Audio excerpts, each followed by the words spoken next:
Welcome to an Els Bricks review, and today I've got Lego Minifigures Series 15. I'm so excited, guys, to open this for you.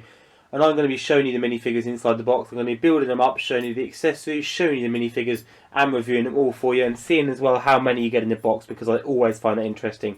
And we can figure out which minifigures are the rarest. I presume it's going to be the shark, because the mascot figures are always the rarest, that we will see once I've opened it.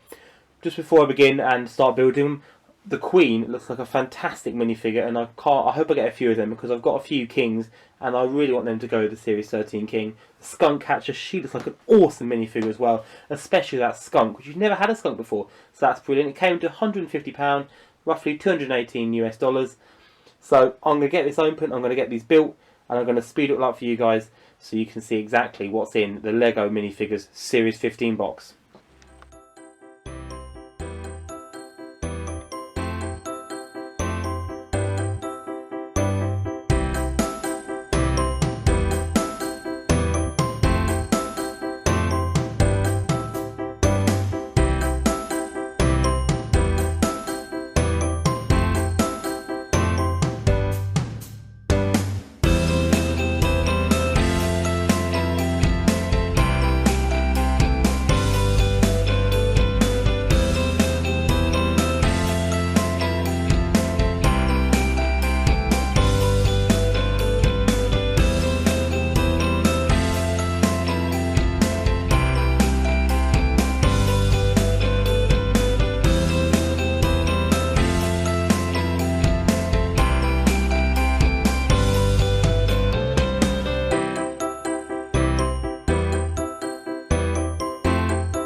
So now I've unboxed and I've opened up all the minifigures. I'm now going to go through them and rank them from number 16 all the way up to number 1 being my favourite, and let you guys know exactly what I think and give you a closer and more in-depth look at them. So this one's coming in at number 16 for me.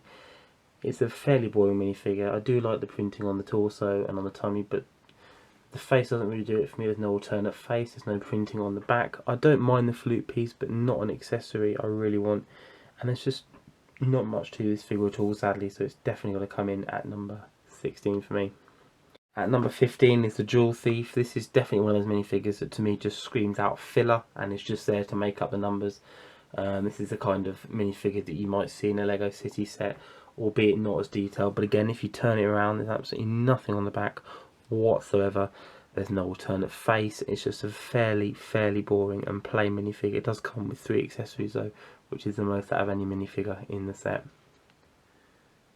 At number 14 then we've got the Janitor, and similar to the Jewel Thief, it just feels like a filler minifigure just to boost the numbers. The mop piece is really nice, it has been specially designed for this minifigure, but again, there's nothing on the back of him. There's just not much to this minifigure. I do like the face print, but just a fairly boring standard minifigure, and it's definitely a similar minifigure to one you can find in a Lego City range. Coming in at number 13 is the Queen. I was really excited to get a minifigure of the Queen to go with the King. I like the face, I like the crown, I like the hairpiece, I like the cape, but I don't like the lower half of the body, the way it just balloons out. I get that it's trying to recreate a sort of grand queen-like robe, but for me it just doesn't work, and they don't quite pull this one off, unfortunately. At number 12 then is the shark suit guy. Before I get on to reviewing this figure, I must say I don't know if it's a change of strategy from Lego or it was just my box, but I did get 5 of these and it was one of the most common minifigures out of the whole box, so it might not be that the mascot figures are as collectible this time round. As we saw in the previous series, the Tiger Girl, who you would expect to be a collectible and rare minifigure, she was quite common as well, so it might be a change in strategy from Lego. I'm sure we'll find out as more people open these up. He comes at number 12 for me because he's a fairly boring figure, comes with no accessories at all. I do like the fact though that he has 2 faces. There's a worried one, and if you spin him round, he has a happy one. And if you pop the suit back on, you can see from the side there's some really nice detailing on this actual shark piece. So I do give Lego credit for that, but it's just not one that I can get into this time around. At number 11 is the Kendo Fighter. It's an okay minifigure. I do like the fact though that if you pull the mask off, it's got a fairly decent head print on it, with a nice bandana and a man with a moustache, but it's just not that exciting to me. But it's definitely unique. It definitely has some nice printing on the front, on the back, again completely bare like a lot of these minifigures, which is such a disappointment to me. Coming in at number 10 is the Laser Robot. I don't really find this minifigure that interesting particularly. I do really like the accessory it comes with. I think that's a really nice sword piece. I like the detail on the back. The only thing for me, in my personal opinion, I can't create any custom minifigures with it at all because the headpiece is just black with a blue squiggle across it. So yeah, it just doesn't have any interest or appeal to me really, and that's why it only scrapes in at number 10. At number 9 for me is the Dancer. I don't mind this minifigure, I think it's quite nice. I like the tutu piece, which is textured, which is quite nice. I like the hair, which has got some silver detailing, and the expression is really happy and jovial. It's quite a nice minifigure, and I definitely do like the addition to that tutu piece. At number 8 is the Clumsy Guy. He's a really nice minifigure, this one. I really love the t-shirt, I love the leg with the cast on, I love the crutches, I love his headpiece. I just think it's a really nice minifigure and one that can be used for so many custom creations, and that is definitely why it breaks in at number 8 for me. At number 7 then we've got Native Girl. I don't normally like these sort of tribal minifigures, however this one does come with a really nice piece which I'm going to show you in just a sec, but let's look at her as a whole minifigure first of all.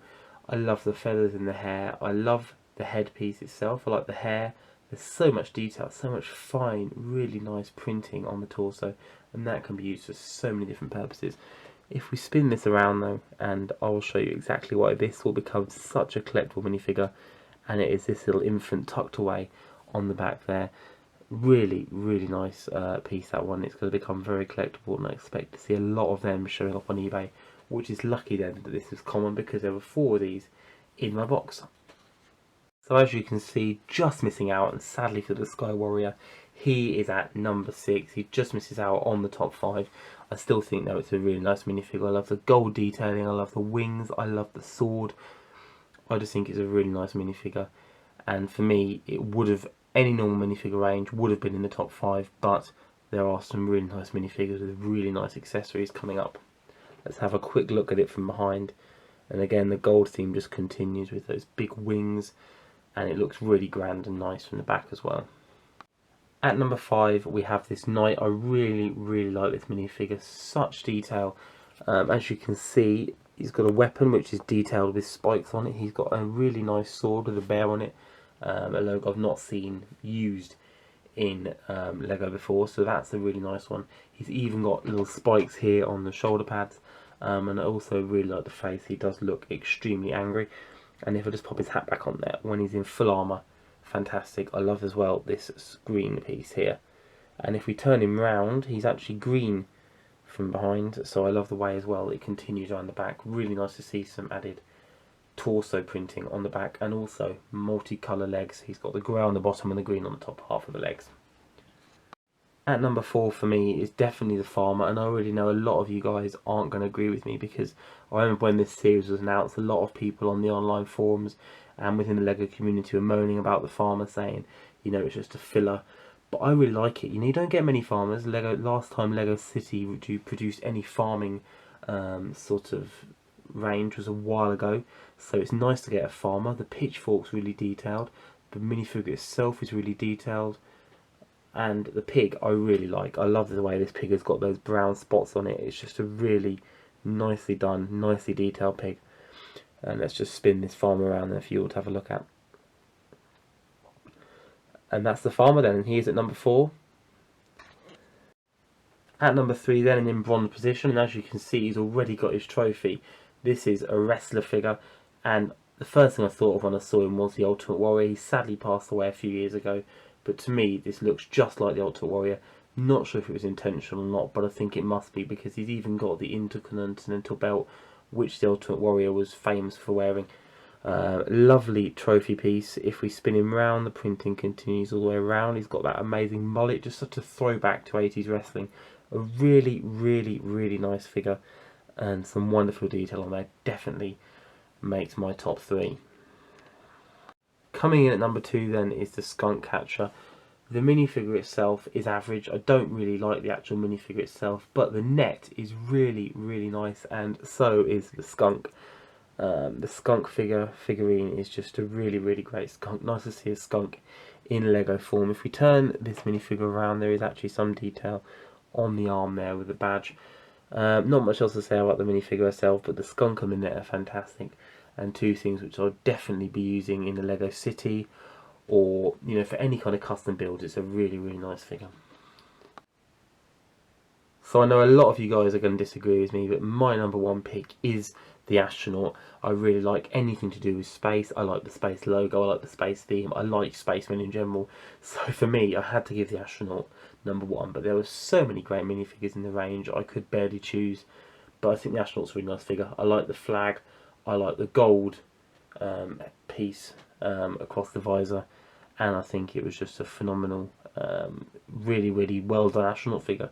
And therefore it was always going to be number 1 for me, even though there are a lot of other minifigures, and I doubt anyone else will choose the astronaut as the number 1, because there are such good figures in this set. Definitely overall I'll give this set maybe a 7 out of 10. I thought it was okay. I thought that some of the minifigures were there just to purely fill up space, such as the janitor, the thief, the ninja warrior person, and you know, a lot of them. But overall I did like the set, and there were some figures which I like, and there is a lot of scope for custom creations, which is what Lego is all about. So thank you very much for watching, guys. Please leave any comments, any feedback in the description below, and maybe tell me what you think. You rate them 1 to 16. Let me know if any of you put the astronaut at number 1. Thank you very much for watching.